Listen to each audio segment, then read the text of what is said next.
The Antiquities of the Jews, Volume 2, by Flavius Josephus, Book 10, chapters 5 through 7.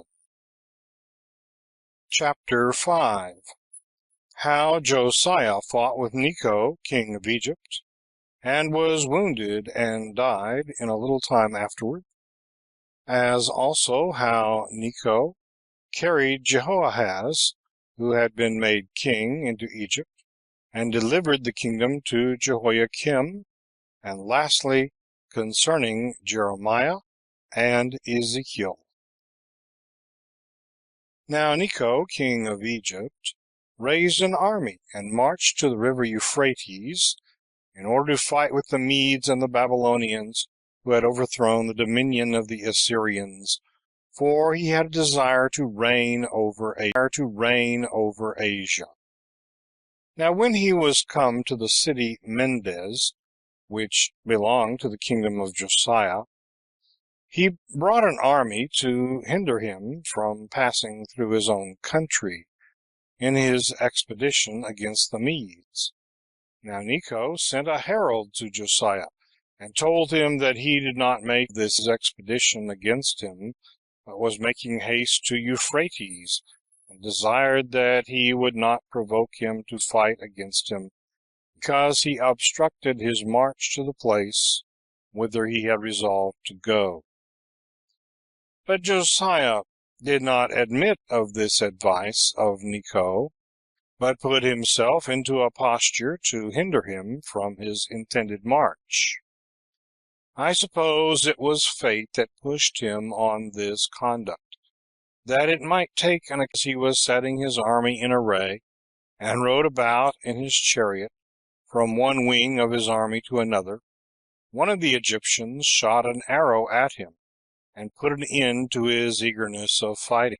For being sorely wounded, he commanded a retreat to be sounded for his army, and returned to Jerusalem, and died of that wound, and was magnificently buried in the sepulchre of his fathers, when he had lived 39 years, and of them had reigned 31. But all the people mourned greatly for him, lamenting and grieving on his account many days. And Jeremiah the prophet composed an elegy to lament him, which is extant till this time also. Moreover, this prophet denounced beforehand the sad calamities that were coming upon the city. He also left behind him in writing a description of that destruction of our nation which has lately happened in our days, and the taking of Babylon. Nor was he the only prophet who delivered such predictions beforehand to the multitude, but so did Ezekiel also, who was the first person that wrote, and left behind him in writing 2 books concerning these events.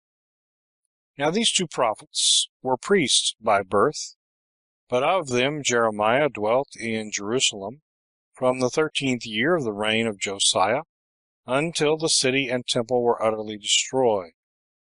However, as to what befell this prophet, we will relate in its proper place. Upon the death of Josiah, which we have already mentioned, Jehoahaz by name took the kingdom, being about 23 years old. He reigned in Jerusalem, and his mother was Hamutal of the city Libhah. He was an impious man, and impure in his course of life. But as the king of Egypt returned from the battle, he sent for Jehoahaz to come to him, to the city called Hamath, which belongs to Syria. And when he was come, he put him in bands, and delivered the kingdom to a brother of his, by the father's side, whose name was Eliakim, and changed his name to Jehoiakim, and laid a tribute upon the land of 100 talents of silver, and a talent of gold, and this sum of money Jehoiakim paid by way of tribute. But Neco carried away Jehoahaz into Egypt, where he died when he had reigned 3 months and 10 days. Now Jehoiakim's mother was called Zebudah, of the city Rumah. He was of a wicked disposition and ready to do mischief, nor was he either religious towards God or good-natured towards men. Chapter 6. How Nebuchadnezzar, when he had conquered the king of Egypt, made an expedition against the Jews, and slew Jehoiakim, and made Jehoiachin his son king. Now in the 4th year of the reign of Jehoiakim, one whose name was Nebuchadnezzar took the government over the Babylonians, who at the same time went up with a great army to the city which was at Euphrates, upon a resolution he had taken to fight with Neco king of Egypt, under whom all Syria then was.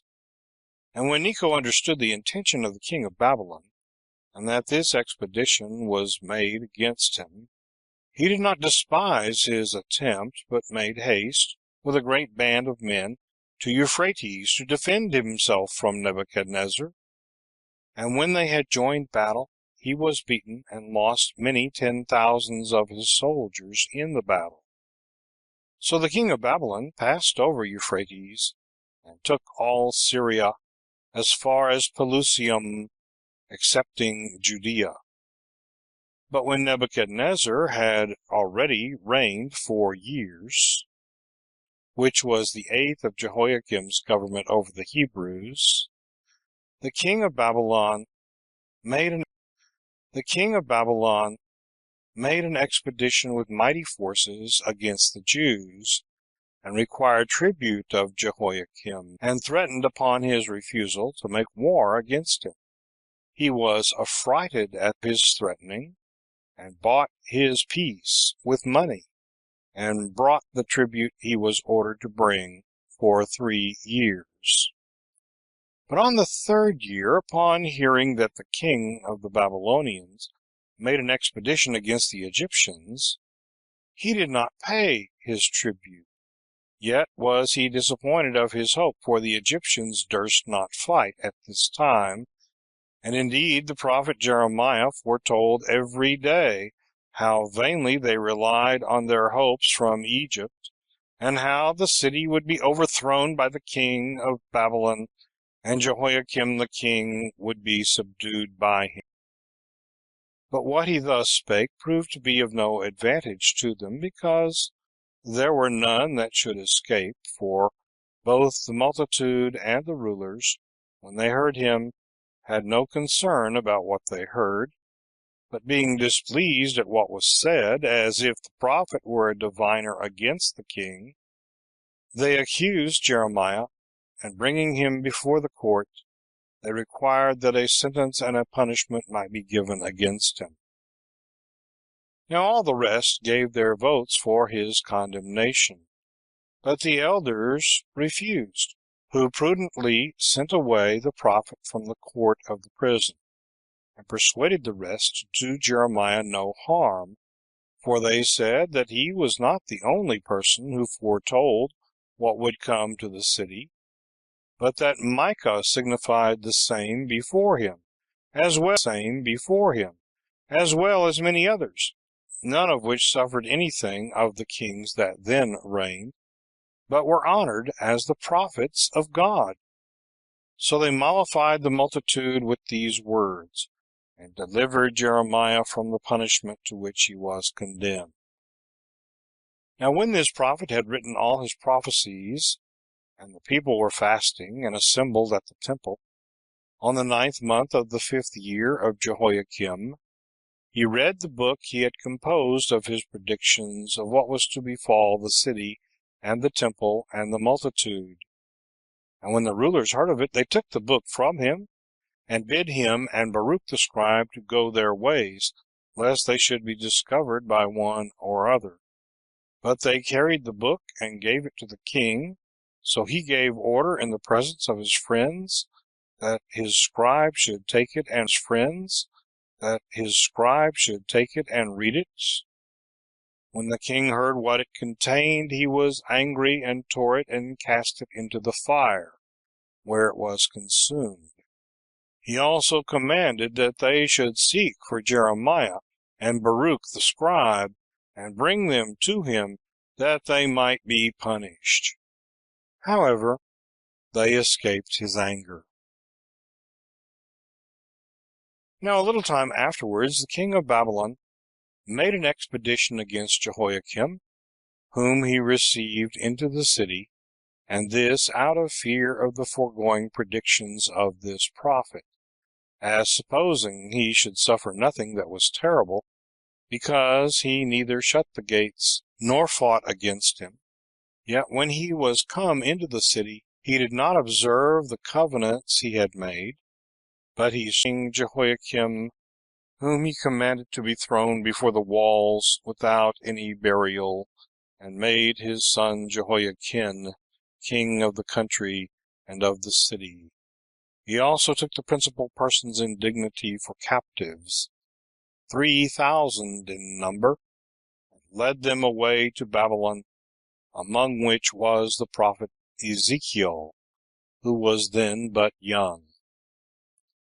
And this was the end of King Jehoiakim, when he had lived 36 years, and of them reigned 11. But Jehoiachin succeeded him in the kingdom, whose mother's name was Nehushta. She was a citizen of Jerusalem. He reigned 3 months and 10 days.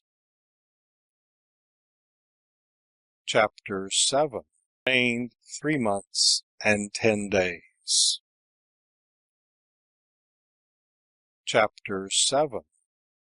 That the king of Babylon repented of making Jehoiachin king, and took him away to Babylon, and delivered the kingdom to Zedekiah. This king would not believe what was predicted by Jeremiah and Ezekiel, but joined himself to the Egyptians, who, when they came into Judea, were vanquished by the king of Babylon, as also what befell Jeremiah. But a terror seized on the king of Babylon, who had given the kingdom to Jehoiachin, and that immediately he was afraid that he should bear him a grudge because of his killing his father, and thereupon should make the country revolt from him. He sent an army and besieged Jehoiachin in Jerusalem.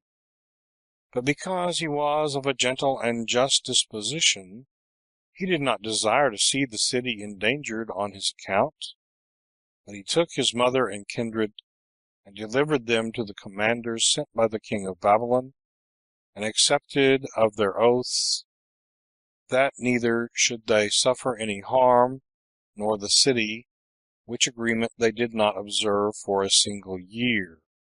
For the king of Babylon did not keep it, but gave orders to his generals to take all that were in the city captives, both the youth and the handicraftsmen, and bring them bound to him.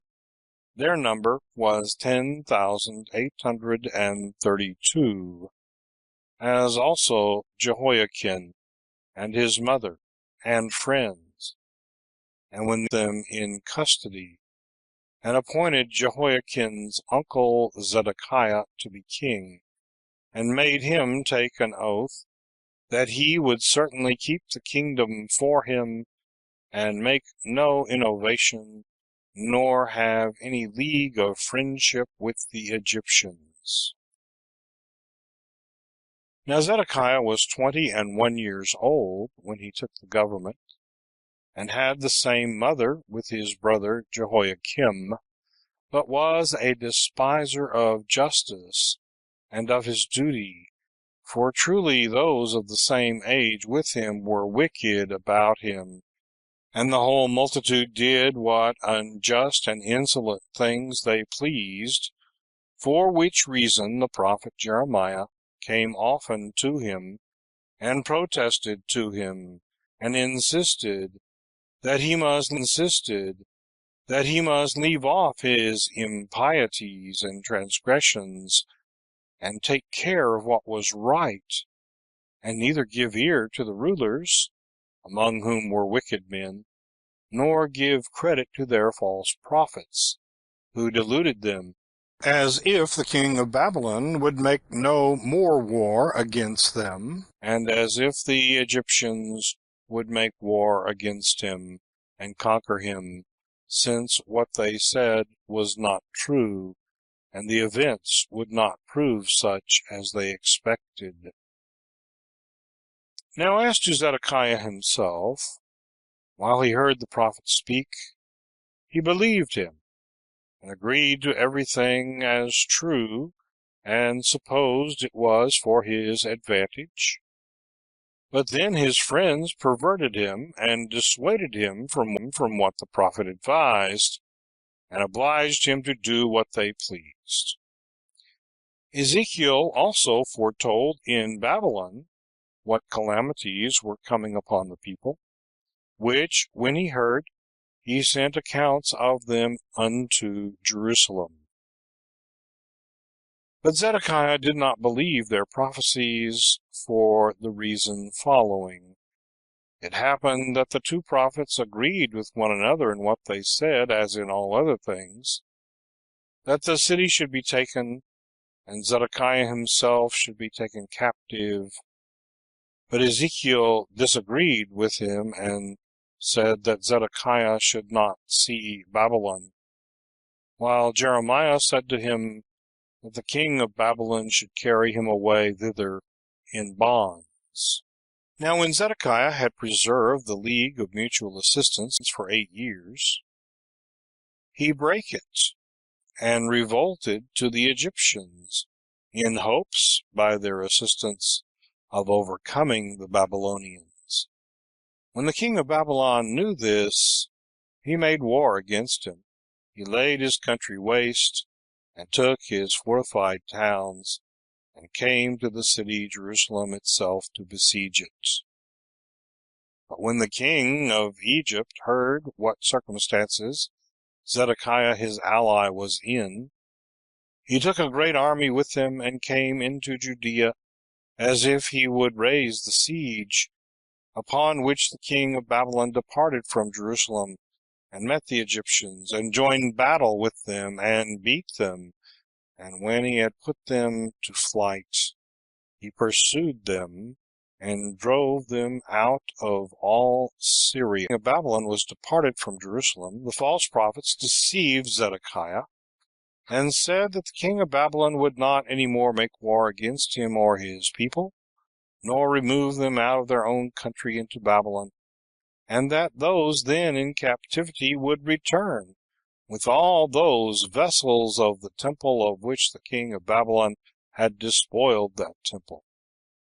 But Jeremiah came among them, and prophesied what contradicted those predictions, and what proved to be true, that they did ill, and deluded the king, that the Egyptians would be of no advantage to them, but that the king of Babylon would renew the war against Jerusalem, and besiege it again, and would destroy the people by famine, and carry away those that remained into captivity, and would take away what they had as spoils.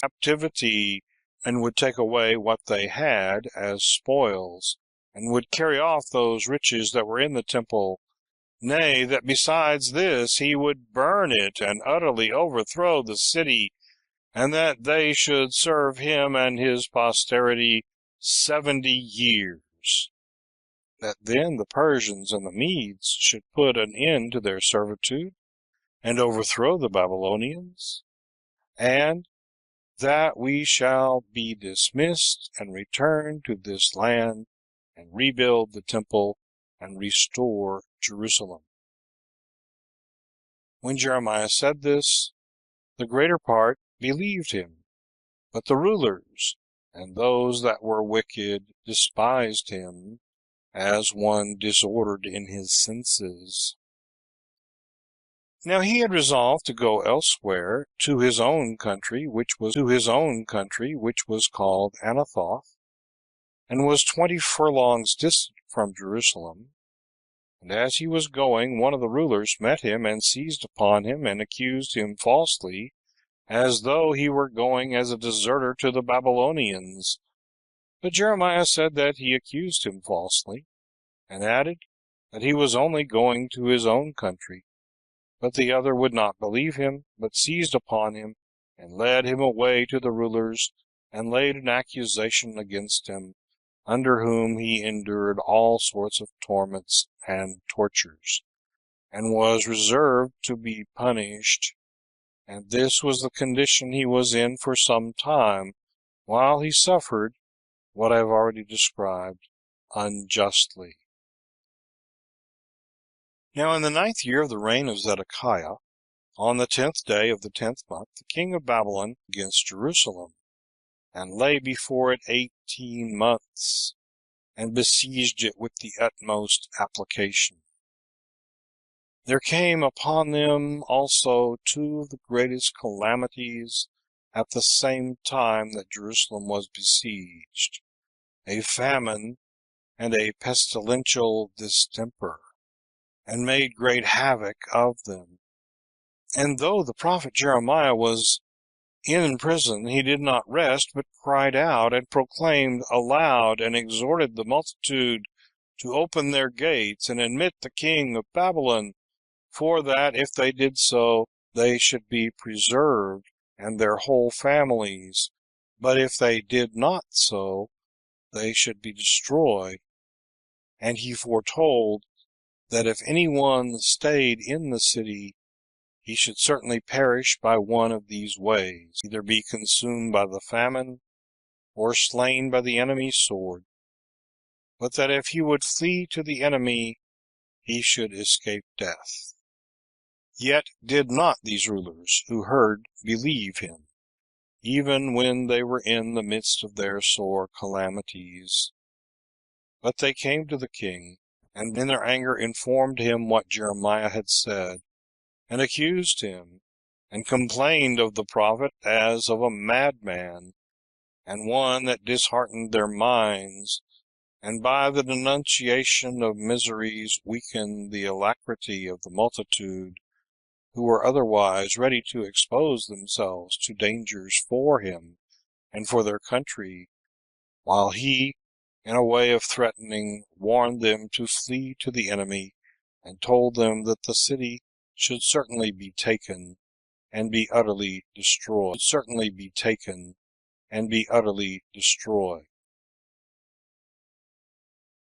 But for the king himself, he was not at all irritated against Jeremiah, such was his gentle and righteous disposition. Yet that he might not be engaged in a quarrel with those rulers at such a time, by opposing what they intended, he let them do with the prophet whatsoever they would. Whereupon, when the king had granted them such a permission, they presently came into the prison, and took him, and led him down with a cord to a pit full of mire, that he might be suffocated and die of himself. So he stood up to the neck in the mire which was all about him, and so continued. But there was one of the king's servants, who was in esteem with him, unsent, who told the king what a state the prophet was in, and said that his friends and his rulers had done evil in putting the prophet into the mire, and by that means contriving against him, that he should suffer a death more bitter than that by his bonds only. When the king heard this, he repented of his having delivered up the prophet to the rulers, and bid the Ethiopian take 30 men of the king's guards, and cords with them, and whatsoever else they understood to be necessary for the prophet's preservation, and to draw him up immediately. So the Ethiopian took the men he was ordered to take, and drew up the prophet out of the mire, and left him at liberty in the prison. But when the king had sent to call him privately, and inquired what he could say to him from God, which might be suitable to his present circumstances, and desired him to inform him of it, Jeremiah replied that he had somewhat to say, but he said withal, he should not be believed, nor, if he admonished them, should be hearkened to. For, said he, thy friends have determined to destroy me, as though I had been guilty of some wickedness. And where are now those men who deceived us, and said that the king of Babylon would not come and fight against us any more? But I am afraid now to speak the truth, lest thou shouldst condemn me to die. And when the king had assured him upon oath that he would neither himself put him to death, nor deliver him up to the rulers, he became and gave him this advice, that he should deliver the city up to the Babylonians. And he said that it was God who prophesied this by him, that he must do so if he would be preserved to escape out of the danger he was in, and that then neither should the city fall to the ground, nor should the temple be burned, but that, if he disobeyed, he would be the cause of these miseries coming upon the citizens, and of the calamity that would befall his whole house. When the king heard this, he said that he would willingly do what he persuaded him to do, and what he declared would be to his advantage, but that he was afraid of those of his own country that had fallen away to the Babylonians, lest he should be accused by them to the king of Babylon, and be punished. But the prophet encouraged him, and said he had no cause to fear such punishment, for that he should not have the experience of any misfortune, if he would deliver all up to the Babylonians, neither himself, nor his children, nor his wives, and that the temple should then continue unhurt. So when Jeremiah had said this, the king let him go, and charged him to betray what they had resolved on to none of the citizens, nor to tell any of these matters to any of the rulers, if they should have learned that he had been sent for, and should inquire of him what it was that he was sent for, and what he had said to him, but to pretend to them that he besought him that he might not be kept in bonds, and in prison.